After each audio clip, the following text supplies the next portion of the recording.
Ya pemirsa, Kapolres Aceh Besar AKBP Charlie Syahputra Bustama mengingatkan masyarakat dengan maraknya aksi penipuan online yang dilakukan oknum tidak dikenal. Hal tersebut disampaikan Kapolres dalam konferensi pers di Mapolres Aceh Besar pada Selasa 28 Februari 2023. Kapolres Aceh Besar AKBP Charlie Syahputra Bustama didampingi Wakapolres, Kasat Reskrim, dan Kabid Humas Polres Aceh Besar mengingatkan masyarakat untuk tidak tergoda dengan aksi penipuan online yang dilakukan oleh orang yang tidak dikenal. Aksi dilakukan dengan menawarkan bantuan mulai dari sembako hingga bantuan lainnya dan telah banyak yang menjadi korban.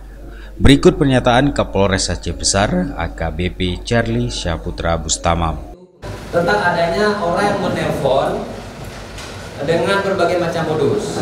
Jadi misalnya ada yang tentang pembelian pupuk, minta transfer duit, kemudian ada yang dengan iming-iming mendapat rumah bantuan.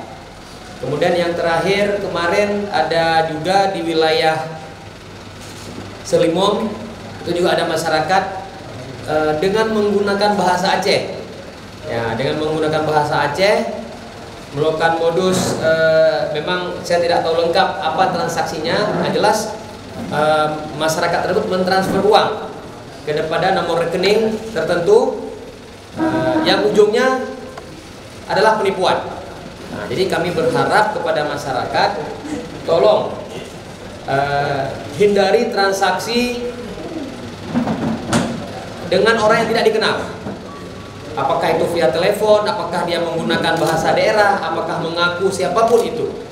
Nah, jadi kami menghimbau, dan juga ada beberapa masyarakat yang meminta kami untuk menyampaikan kepada rekan-rekan media untuk mensosialisasikan kepada masyarakat, jangan pernah melayani orang yang meminta imbalan, membuat janji-janji apapun itu, kalau kita tidak tahu orangnya, tidak kenal orangnya.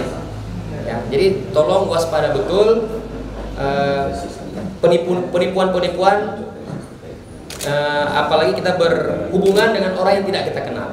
Nah, jadi kami berharap tidak ada lagi masyarakat kita yang tertipu, karena yang sudah terjadi belasan juta uang yang ditransfer tapi tidak tahu dia transfer kemana, tidak ada apa-apa yang dia peroleh. Artinya sudah ada korban? Sudah ada korban. Ini mereka terkecoh karena pelaku tadi menggunakan bahasa daerah mungkin. Ada pelaku yang menggunakan bahasa daerah dengan janji-janji sehingga masyarakat mau mentransfer. Termasuk ada pengusaha UMKM yang baru-baru ini terjadi. Ya, beliau sudah mentransfer 18 juta kurang 9 juta. Akhirnya baru beliau sadari bahwa beliau itu tertipu. Dari Aceh Besar, Tim Liputan Aceh TV melaporkan.